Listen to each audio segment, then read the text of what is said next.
안녕하세요. 저는 5살 된 딸을 키우고 있는 30대 여성입니다. 어제 인터넷 기사를 보다가 세옹지마에 관한 글을 읽었어요. 그 기사에는 인생을 살다 보면 복이 화가 되기도 하고 화가 복이 되기도 하니 좋은 일이 있다고 해서 크게 기뻐하지 말고 힘든 일이 있다고 해서 크게 좌절하지 말라는 내용이 있더라고요. 그 글을 보니 저의 지난 과거가 주마등처럼 지나갔어요. 사실 지금 저는 아이와 함께 재혼을 앞두고 있습니다.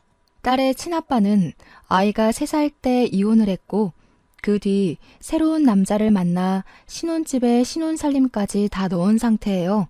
이혼하고 재혼하는 과정이 자랑은 아니지만 그래도 익명의 힘을 빌려 저의 사연을 이야기해 볼까 해요. 저와 남편은 회사 동료의 소개로 처음 만났습니다. 회사와 집만 알던 제게 한 번뿐인 20대를 정말 재미없게 산다며 남자 좀 만나보라고 소개해줬어요. 그때는 새로운 사람을 만날 생각이 없어서 싫다고 했지만 동료가 너무 잘 어울릴 것 같다며 자꾸 만나라고 하는 통에 어쩔 수 없이 그냥 밥이나 먹자는 생각으로 나갔답니다. 동료가 알려준 카페로 갔는데 구석에 단정하고 스타일이 좋은 남성분이 앉아 있더라고요. 저는 내심 저분이 나의 소개팅 상대였으면 좋겠다고 생각하며 동료가 알려준 번호로 전화를 했는데 그분이 전화를 받는 거예요. 그땐 얼마나 기분이 좋았던지요. 그 사람 앞에 앉아서 커피를 마시며 이야기를 나누는데 말도 참 조리 있고 재밌게 잘 하더라고요. 카페에서 나와 우리는 저녁을 먹으며 가볍게 술을 마셨어요. 밥을 먹으며 살아온 이야기를 하는데 남편은 외동아들이고 시어머니가 일찍 돌아가셔서 아버지와 할머니 손에서 자랐다고 했습니다. 저 역시 외동딸이고 부모님이 어릴 때 이혼하셔서 엄마와 둘이서만 살았어요. 둘 다 외동에다가 한부모 가정에서 자라서인지 대화가 잘 통한다고 느껴졌답니다. 그날 이후로도 우리는 서너 번 정도 더 만났고 만날 때마다 사이가 점점 더 깊어져 본격적인 연애를 시작하게 되었습니다. 연애하며 남편의 친구들을 보게 되었는데 다들 남편이 성격 좋은 사람이니 결혼해도 절대 후회하지 않을 것이라고 하더군요. 저 역시 만나면 만날수록 정말 좋은 사람이라는 생각이 들어 평생을 함께하고 싶었습니다. 그런 마음이 쌓이고 쌓여 연애한 지 6개월 만에 결혼을 전제로 부모님께 인사를 드리러 갔어요. 친정엄마는 남편의 말솜씨, 성품을 보며 너무 좋은 사람을 만났다고 좋아하셨어요. 그리고 저 역시 남편의 집에 처음으로 인사를 드리러 갔는데 남편은 서울에 거주하는 반면 할머니와 아버지는 경기도의 주택에서 살고 계시더라고요. 시아버지는 저희를 보며 너무 잘 어울린다며 반겨주셨지만 시할머니는 저에 대해 별 말씀을 하시지 않으셨습니다. 그리고 남편은 우리 집 장손이라며 엄청나게 아끼시더라고요. 그때 그 모습을 보며 저는 몇 년 전에 돌아가신 우리 할머니가 생각나기도 했고 남편을 저리도 아끼시니 저도 엄청 예뻐해 주실 것이라는 착각에 빠졌었죠. 지금 그런 모습을 본다면 결혼에 대해 진지하게 생각을 해보겠지만 그때는 그저 순수했고 사랑에 푹 빠져서 그런 모습도 정말 좋아 보였답니다. 시할머니는 저희 부모님이 이혼했다는 사실을 조금 탐탁지 않게 생각하시는 듯 했으나 그래도 시아버지께서 요새는 이혼이 흠도 아니고 아버지 본인도 혼자 자식을 키우지 않았냐며 저희의 만남을 응원해 주셨어요. 시아버지의 적극적인 지지로 우리는 무사히 결혼하게 되었고 결혼과 동시에 남편이 경기도에 있는 시아버지의 회사에서 일하게 되어 신혼집을 시댁과 가까운 아파트로 장만했습니다. 저는 경기도로 이사를 하게 되면서 서울에 있는 회사를 어쩔 수 없이 관두고 전업주부가 되어 새로운 회사를 구해야 했답니다. 하루는 남편은 아버지 회사로 출근을 하고 저는 집에서 회사를 알아보고 있는데 시할머니께서 우리 집에 오셨어요. 시할머니는 다음 주가 돌아가신 시어머니의 제사인데 그동안은 시할머니께서 직접 음식을 장만하셨으나 이제는 며느리가 생겼으니 저한테 제사를 지내라고 하시더라고요. 연세도 많으신 시할머니께서 시어머니의 제사를 지내는 것은 제가 봐도 조금 아닌 것 같아서 알겠다고 했습니다. 사실 저는 제사 음식을 만드는 것에 큰 부담은 없었어요. 왜냐면 저희 친정 또한 제사를 지내고 엄마가 음식 솜씨가 아주 좋으셔서 크게 한식당을 하고 계시거든요. 항상 즐겁게 요리하시는 엄마를 보며 자라서인지 저도 음식을 만들고 차리는 것이 재미있었어요. 그래서 시할머니께서 제사 음식을 준비하라고 하시는 말씀이 크게 부담스럽지는 않았답니다. 일주일 후 결혼 후 처음으로 맞이하는 시어머니 제삿날이 되었어요. 전날 미리 장을 보고 당일 아침부터 부랴부랴 음식을 장만하는데 시할머니가 오셨습니다. 저는 우리 집에서 하던 대로 제사 음식을 만들었어요. 사실 집에서는 제사 음식을 만들 때 제사상에 올려도 결국엔 우리가 다 먹는 것이니 우리의 입맛에 맞게 필요에 따라 다진 마늘이나 고춧가루도 넣고 간을 했거든요. 그래서 그냥 집에서 하던 대로 나물을 삶고 찬물에 헹군 후 다진 마늘을 넣어 무치고 있었습니다. 그런데 그 모습을 본 시할머니께서 제게 호통을 치셨어요. 내 인연! 제사상에 다진 마늘을 넣는 무식한 것이 어딨어? 그거 버리고 다시 새로 무쳐. 그동안 제게 잘해주시지는 않아도 싫은 소리는 한 번도 하지 않으셨던 시할머니께서 제가 나물에 다진 마늘을 넣는 것을 보고서는 싱크대에다가 냅다 던져버렸습니다. 저는 너무 깜짝 놀랐어요. 뭘 멍하니 있어? 제사상에 올라갈 음식은 다진 마늘, 고춧가루와 같은 것을 넣으면 안 되는 거다. 소금이나 간장 같은 것도 넣어서는 안 된다. 알겠어? 그것도 모르고 집에서 도대체 뭘 배워온 거야? 아휴, 내가 이 나이를 먹고 며느리 제사상이나 차리고 어디 제사 음식 대신해주는 믿을 만한 업체나 있었으면 좋겠네. 우리 집에서 음식을 장만하던 것과는 매우 달랐지만 그래도 이게 이 집의 문화겠거니 생각하고 음식을 장만했습니다. 시할머니는 그 뒤로도 제가 음식을 하는 것을 믿지 못하시겠는지 도끼 눈을 뜨고 감시하시면서 조금이라도 실수하거나 정성이 덜 들어간다고 생각되면 호되게 야단을 치셨어요. 음식을 다 장만하고 저녁 시간이 다 되어 제사상을 차릴 때도 시할머니의 야단은 계속되었습니다. 저희 친정이 제사를 지내기는 하지만 음식을 제사상에 올릴 때는 친척 어른들이 올리셔서 자세한 음식의 위치는 잘 모르거든요. 그래서 제가 음식들의 위치를 몰라서 헤매고 있으니 멍청하게 그것도 모른다며 무섭게 혼을 내셨습니다. 온종일 혼나서 눈물이 나오려던 찰나 시아버지께서 남편과 같이 오셨고 시아버지는 제게 정말 너무 고생 많았다며 적지 않은 용돈을 주셨어요. 남편도 음식하느라 힘들었을 텐데 종일 고생 많았다면서 저의 어깨를 두드려 주었어요. 그날 종일 정말 힘들었지만 그래도 시아버지와 남편이 위로해주니 금세 기분이 풀렸습니다. 무사히 제사를 지내고 한 달 정도가 지났을 때였어요. 제 몸에 이상을 느껴 산부인과를 가보니 아기가 생겼더라고요. 초음파로 확인을 하고 심장 소리까지 들은 후 남편과 시댁 친정에 연락했습니다. 친정엄마는 당연히 기뻐하시고 시할머니와 시아버지 남편 모두 엄청 좋아했어요. 뱃속의 아기는 주수에 맞게 잘 자라 16주가 되어 성별이 나왔는데 딸이었습니다. 임신한 아기가 딸이라고 하자 시아버지 친정엄마 남편은 요새는 딸이 대세라며 축하해 주셨어요. 반면 시할머니는 딸이라고 하니 축하는커녕 쓸모도 없는 딸을 왜 가졌냐며 화를 버럭 내시더라고요. 저는 아들이든 딸이든 건강히 낳아서 키우면 된다고 생각했는데 이 시대에도 고작 딸이라는 이유만으로 이렇게 화를 내시는 시할머니가 이해가 되지 않았습니다. 그리고 그때부터 시할머니의 시도 때도 없는 구박이 시작되었답니다. 시할머니께서는 한 달에 한 번꼴로 우리 집에 오셔서는 집안꼴이 개판이라고 난리를 치셨어요.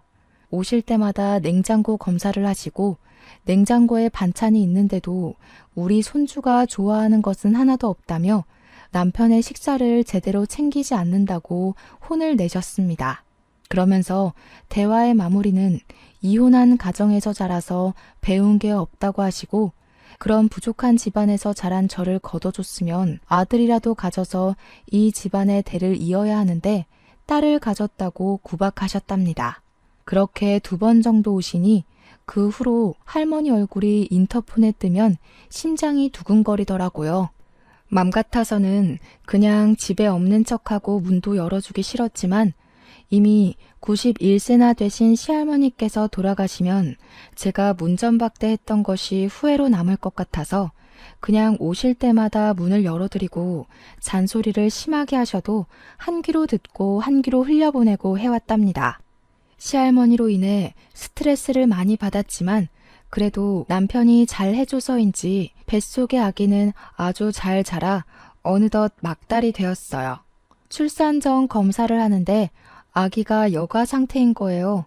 저는 자연분만을 하고 싶은 마음에 요가를 하며 아기의 머리가 밑으로 향하기를 기대했지만 아기는 꼿꼿이 여가 상태로 있었고 결국 수술을 해야만 했습니다.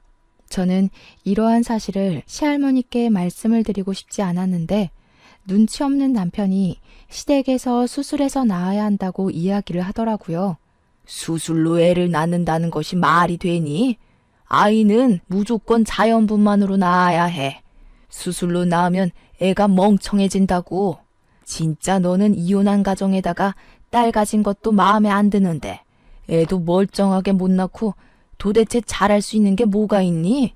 할머니, 요새는 수술로 낳는 아이들도 정말 많아요.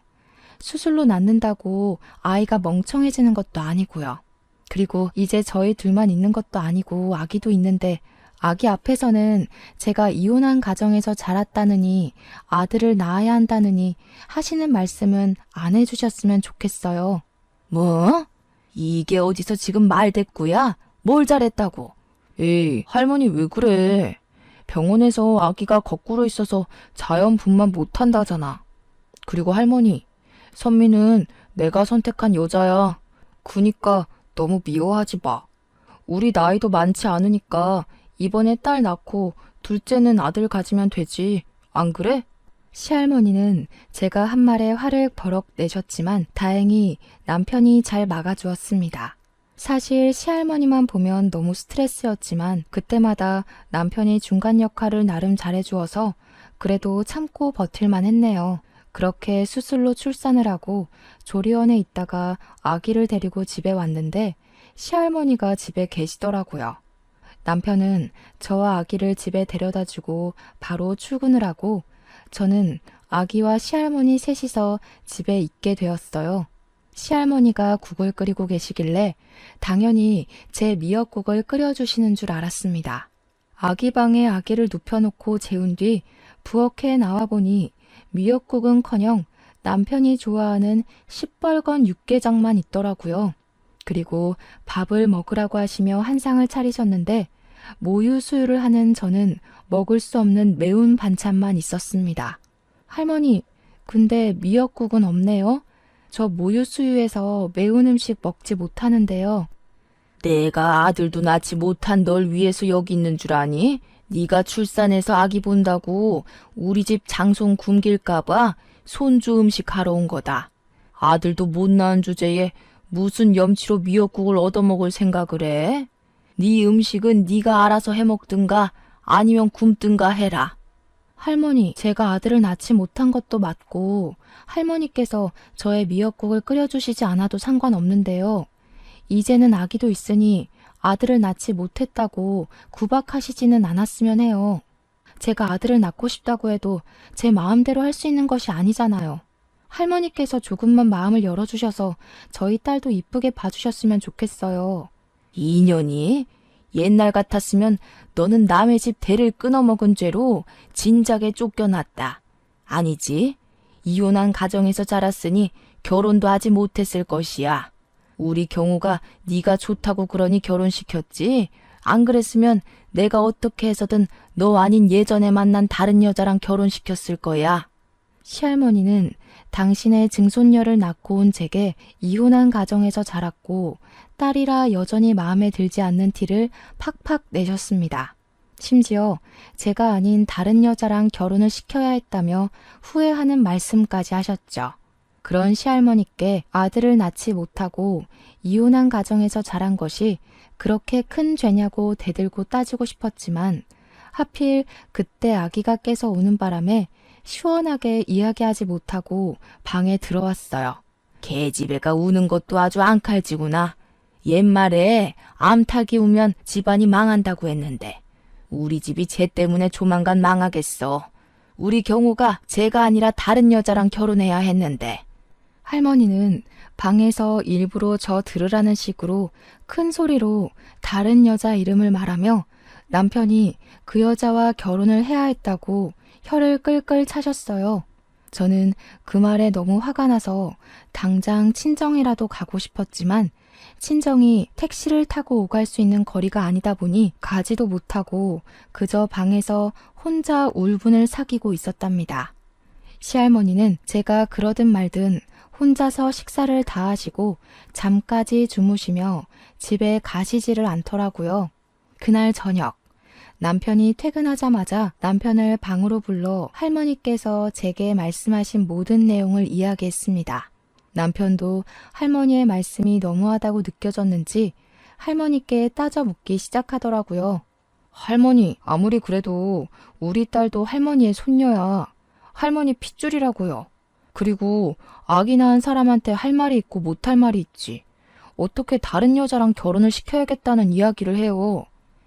얘야, 내가 언제 그랬다고 그러니? 나는 그런 얘기 한 적 없다. 제가 날 쫓아내고 싶어서 헛소리 하는가 보구나. 사실 오늘 내가 미역국을 안 끓여놨다고 제가 나한테 화를 많이 내더구나. 그래서 제가 지금 괜한 소리를 하는 거야. 너는 이 할미 말은 듣지도 않고 네 부인 이야기만 듣는 게냐? 시할머니는 자신은 그런 말을 한 적이 없다고 딱 잡아떼셨습니다. 남편은 그런 시할머니의 말을 듣고서는 원래 여자들은 출산하면 별것도 아닌 일에 오해하고 마음 상해서 온다고 들었다고 하며 오히려 저를 예민한 사람 취급을 하더라고요. 그동안 제 편이었던 남편마저 저의 이야기를 믿어주지 않으니 너무 속상해서 눈물이 다 났습니다. 시할머니는 울고 있는 저를 보며 뭘 잘했다고 눈물바람이냐며 뭐라고 하시고 남편은 중간에서 이러지도 저러지도 못하며 눈치만 보고 있는데 그저 답답하더라고요. 정말 아기만 아니었으면 확 집을 나가버리고 싶었답니다. 이렇게 우리 아기와의 첫날이 눈물로 지나갔어요. 그날 이혼한 가정에서 자란 저의 딸이라는 이유로 우리 아기가 당연히 받아야 할 축복을 받지 못하는 것 같아 너무 속상했네요. 이후로도 시할머니와 저는 계속 트러블이 있었습니다. 제가 스트레스를 너무 많이 받아서인지 모유가 아예 나오지 않아 분유를 먹였는데 그거 가지고도 뭐라고 하시고 아기를 돌보는 방식에 대해서도 뭐라고 하셨죠. 하루는 그런 시할머니가 싫어서 오셔서 문을 두드려도 모르는 척 있었더니 할머니가 남편에게 전화해서 비밀번호를 알려달라고 하시더라고요. 눈치 없는 남편은 집 비밀번호를 알려주었고 그 뒤로는 시도 때도 없이 집에 오셨답니다. 안 그래도 어린 아기를 돌보느라 힘든데 시할머니까지 오셔서 스트레스를 주시니 집에 있어도 마음 편히 쉴 수가 없었어요.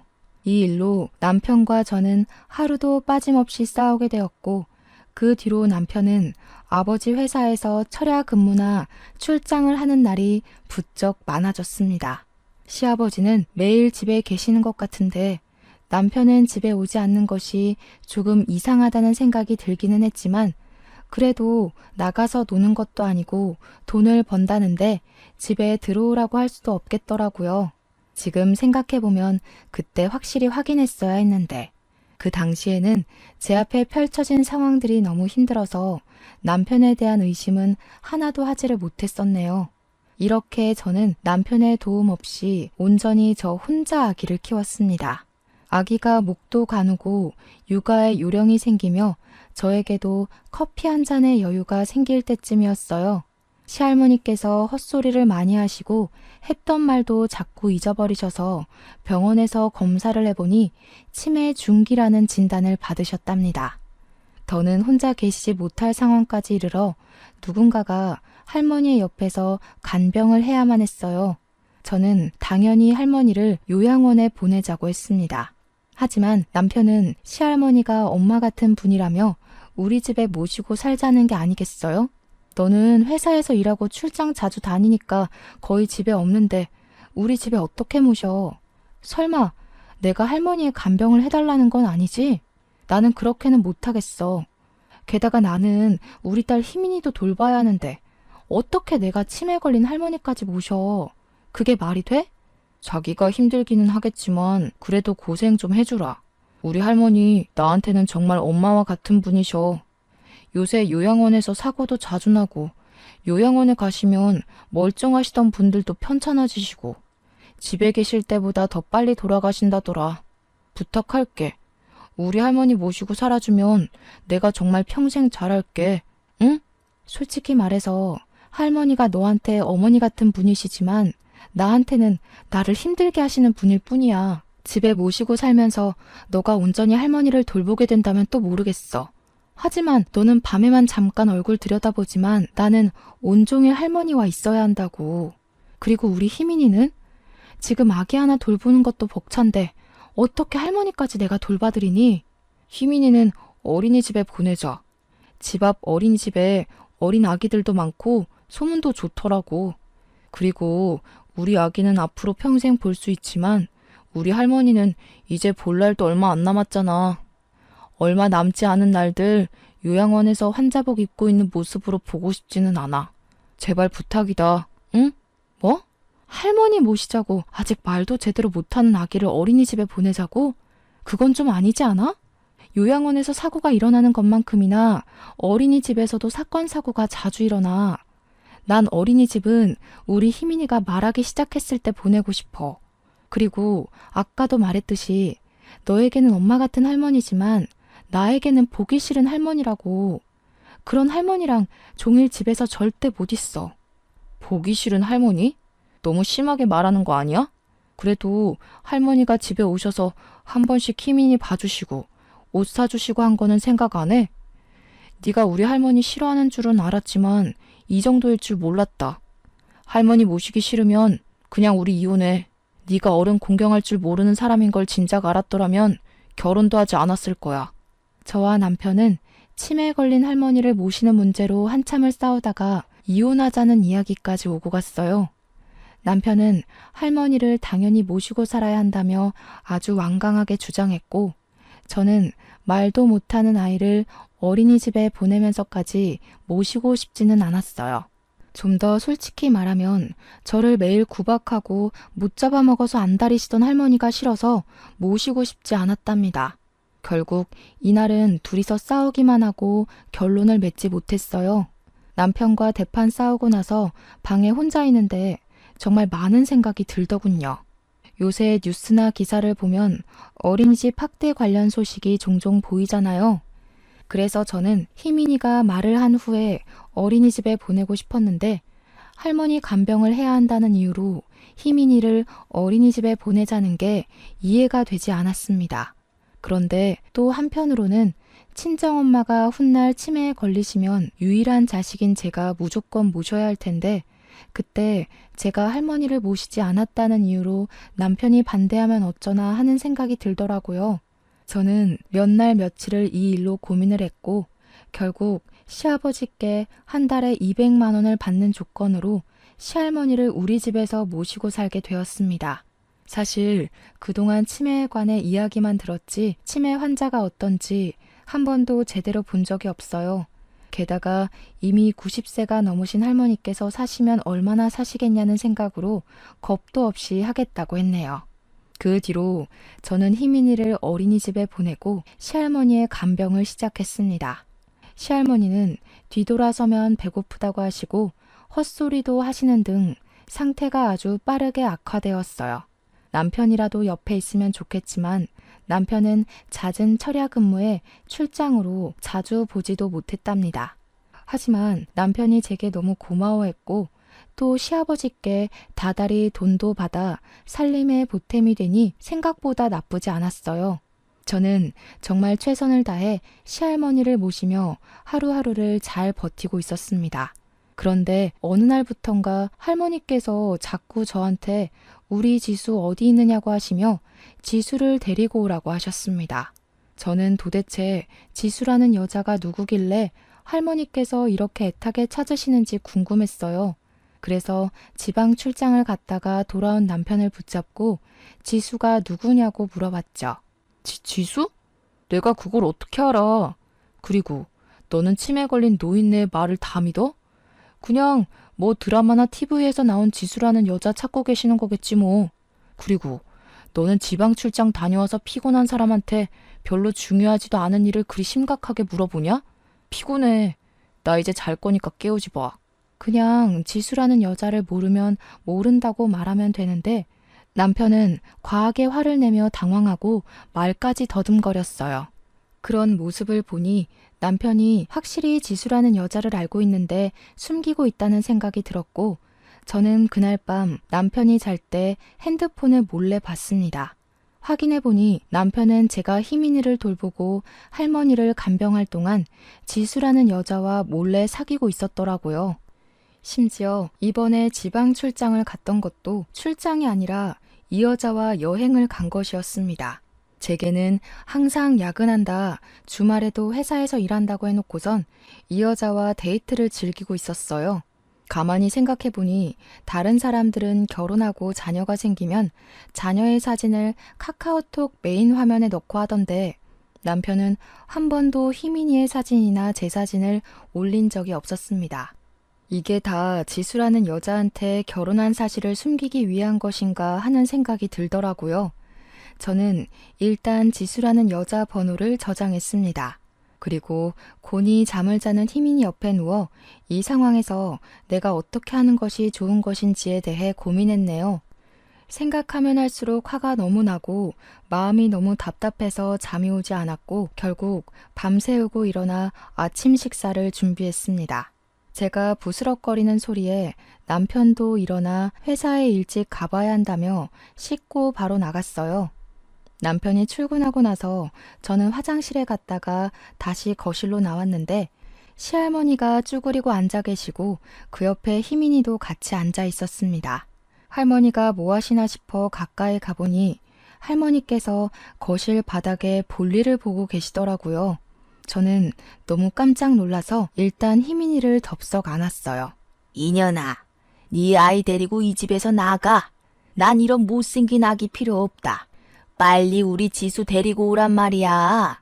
얼굴 고운 우리 지수가 손주를 낳아야 해. 네가 이 집에 붙어 있으니까 우리 지수가 시집을 못 오는 거 아니야? 이 괘씸한 것. 우리 집안 말아먹으련. 시할머니가 저를 밀치는 바람에 하마터면 안고 있던 희민이를 떨어뜨릴 뻔했습니다. 다행히 희민이를 제가 꽉 잡고 있어서 다치지는 않았지만 정말 아찔했어요. 순간 이 집에서 할머니와 계속 같이 있으면 언젠가는 희민이가 다칠 수도 있겠다는 생각이 들어 저는 시할머니 두고 집에서 나와 무작정 서울에 있는 엄마한테 가버렸습니다. 남편이 다른 여자를 만나고 있고 시할머니가 희민이에게 위험한 상황인데 제가 굳이 여기에 있을 필요가 없다는 생각이 들었거든요. 친정엄마는 연락도 없이 온 저를 보며 깜짝 놀라셨고 저는 그런 엄마께 그동안 알게 된 사실들을 다 말씀드렸어요. 엄마는 그런 상황에서 네가 굳이 참을 필요 없다고 하시며 일단은 쉬면서 앞으로 어떻게 할지 생각해보라고 하셨죠. 그리고 엄마는 가게로 가셨고 저는 일단 지수라는 여자를 만나야겠다고 생각했답니다. 어제 저장했던 지수 씨의 번호로 전화를 해보니 받지 않길래 문자로 경호 씨에 대해서 할 말이 있으니 만나자고 했습니다. 제가 문자를 보내니 바로 전화가 와서 누구길래 자기 남자친구에 관해서 할 말이 있냐며 지금 만나자고 하더라고요. 그래서 가게를 들려 엄마한테 희민이를 맡기고 약속한 장소로 나갔습니다. 저는 지수 씨를 만나 사실 경호 씨와 내가 결혼한 사이이고 아이까지 있다고 이야기를 했어요.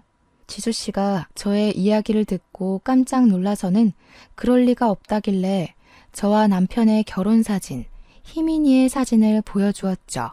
그리고 저는 둘이서는 언제 어떻게 만났는지 물어봤습니다. 알고 보니 남편과 지수 씨는 저와 남편을 만나기 훨씬 전에 결혼을 약속한 사이였어요. 지수 씨는 시할머니와 시아버지도 이미 만났었고 두 분 다 지수 씨를 너무 좋아하셨대요. 왜냐하면 지수 씨 아버지가 회사를 운영하시는데 그 회사가 아버지 회사의 원청업체였거든요.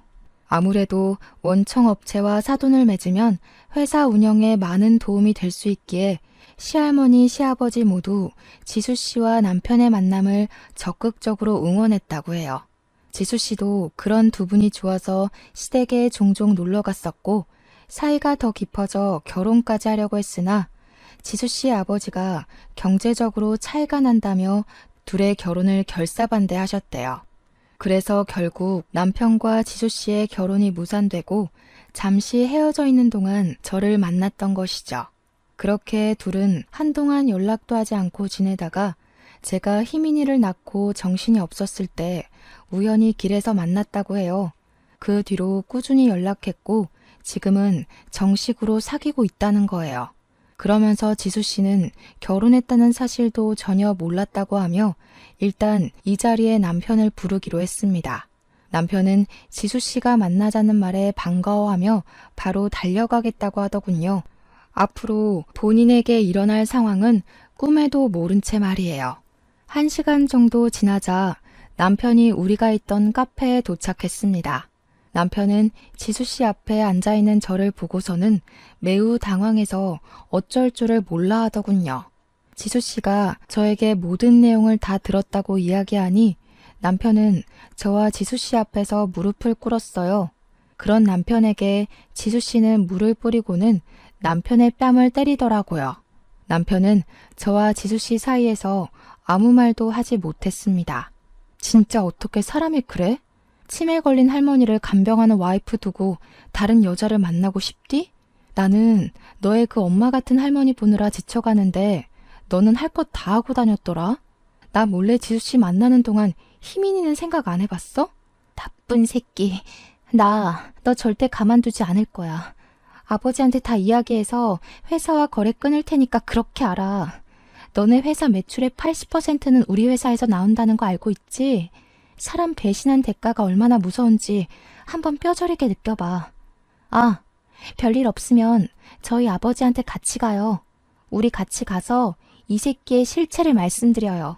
지수 씨는 제게 같이 회사에 가서 아버지께 다 얘기하자고 했고 저는 여전히 무릎을 꿇고 있는 남편을 뒤로 하고 지수 씨의 아버지를 만나러 갔습니다.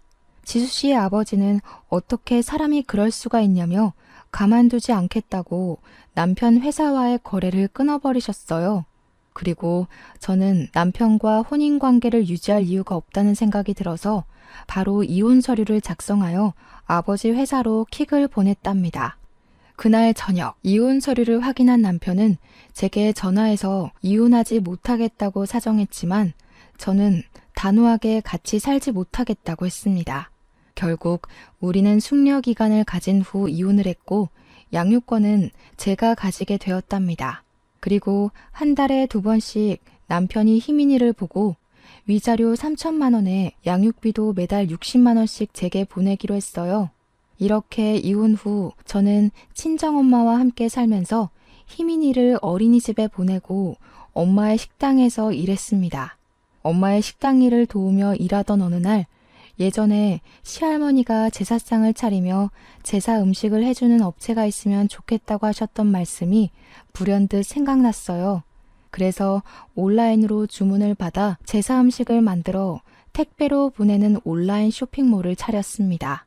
엄마 식당 바로 옆에 조그마하게 가게를 내고 그곳에서 음식을 만들어 택배로 배송했답니다. 처음에는 반응이 그저 그랬지만 입소문이 나기 시작하면서 점점 매출이 늘었어요. 하루는 주문이 너무 들어와 엄마한테 희민이를 부탁하고 가게에서 일하고 있었습니다. 한창 정신없이 있는데 전 남편이 제 가게에 찾아왔더라고요. 음식 솜씨가 좋더니 가게까지 차렸네. 사실 부탁할 것이 있어서 무작정 찾아왔어. 사실 우리 할머니는 돌아가셨고 회사는 망했고 지수랑도 헤어졌어. 그래서 지금 나한테 그런 이야기를 하는 이유가 뭐야? 우리 다시 합치자. 우리 정말 사랑했는데 할머니와 지수 때문에 헤어진 거잖아. 나 그날 이후로 정말 반성 많이 했어. 우리 사이에 희민이도 있는데 이렇게 헤어져서 사는 건 아닌 것 같아. 지금 뭐라는 거야? 할머니 돌아가셨고 지수랑 헤어졌다고 다시 합치자고? 말 같지도 않은 개소리를 참 정성스럽게 한다. 야, 부부 사이에 가장 중요한 게 뭐니? 바로 신뢰라는 거야. 근데 너는 이미 이 신뢰를 저버렸는데 내가 어떻게 너를 믿고 다시 만날 수가 있겠니? 헛소리 집어치우고 당장 꺼져. 전 남편은 저의 단호한 거절에 아무 말도 못하고 돌아갔습니다. 그런데 그날 저녁 주문이 들어와 제 가게에서 음식을 만들고 있는데 전 남편이 술에 취해 비틀거리며 들어오더라고요. 야, 나는 이렇게 쫄딱 망해서 하루 벌어 하루 먹고 사는데 너는 이렇게 잘 나가니까 좋으냐? 너 내가 아주 우습지?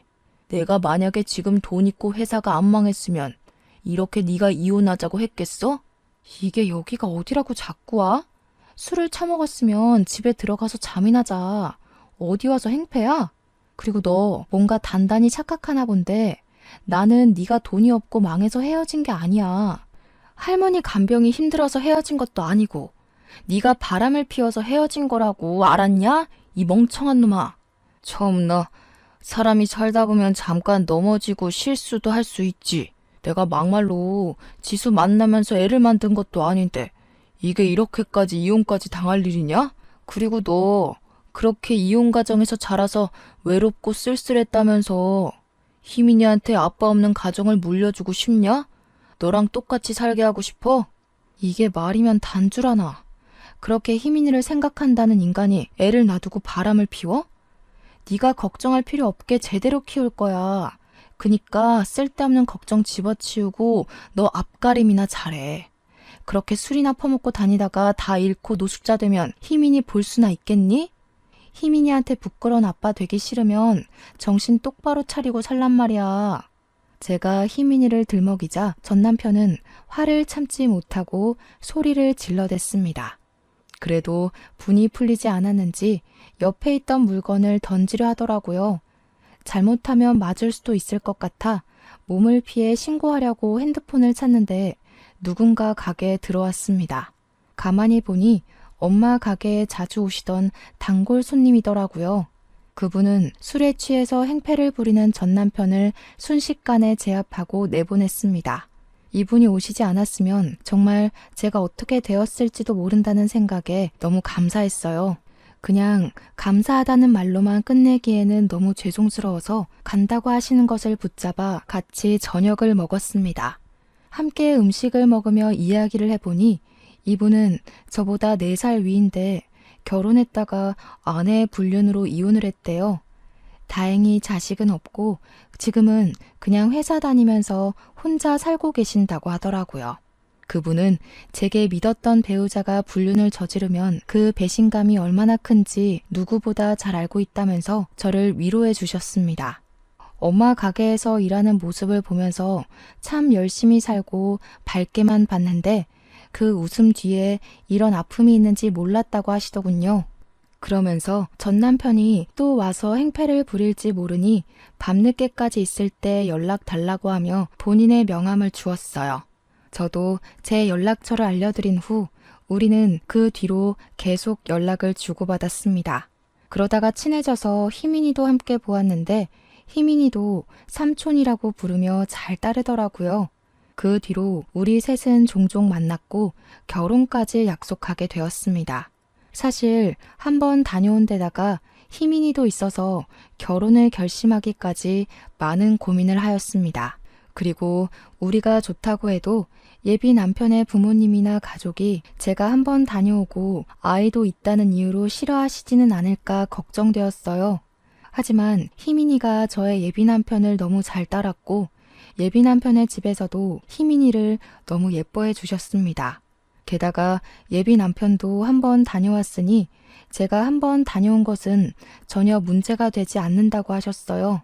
그래서 이제는 정말 잘 살아보겠다고 생각하며 결혼까지 결심하게 되었네요.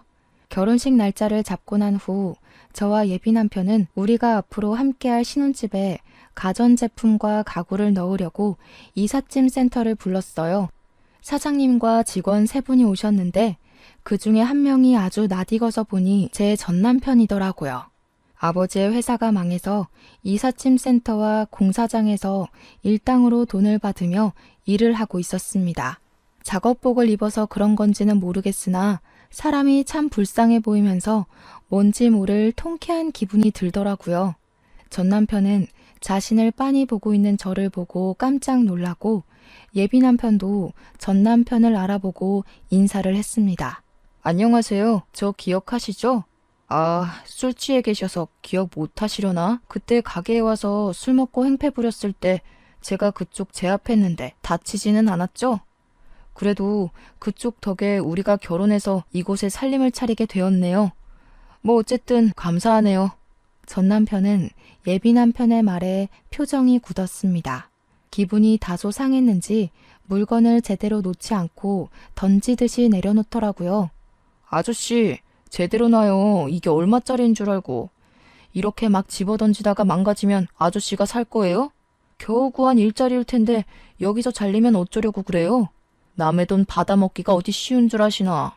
예비 남편은 일부러 큰 소리로 전 남편을 구박했습니다. 그 소리를 듣고 이삿짐 센터의 사장님이 오셔서 무슨 일이냐고 물으셨고 예비 남편은 전 남편이 물건을 막 던진다고 불만을 쏟아냈어요. 결국 전 남편은 사장님한테 크게 혼나고 그 자리에서 쫓겨났습니다. 그날 이후 지금까지 연락이 되지 않고 어디서 뭐하고 사는지도 모른답니다. 처음에 전 남편이 저와 비슷한 가정에서 자랐다는 이유로 불같이 사랑했습니다. 정말 그때는 세상의 모든 것을 다 가진 듯이 행복했네요. 하지만 결혼 후 시할머니로 인해 참 불행했어요. 그래도 시할머니로 인해 제사 음식 대행업체를 열어서 많은 돈을 벌고 남편의 불륜 사실까지 알게 되었습니다. 전 남편과 함께한 시간을 돌아보면 행복이 불행이 되고 불행이 또 행복이 되었던 것 같아요. 그래서 재혼을 앞둔 지금은 좋은 일이 있어도 크게 기뻐하지 않고 어려운 일이 있어도 크게 낙심하지 않으려고 해요. 어차피 인생은 좋은 일과 슬픈 일의 연속이고 지금의 행복과 불행이 영원히 가지 않는다는 것을 첫 번째 결혼 생활을 통해 제대로 배웠기 때문입니다. 지금은 그때보다 내면적으로 성숙해졌으니 이제는 예비 남편과 희민이 셋이서 정말 행복하게 살고 싶네요. 저와 제 사연을 듣는 모든 분에게 꽃길만 펼쳐지기를 바라며 사연을 마칩니다. 저의 긴 이야기 들어주셔서 감사합니다.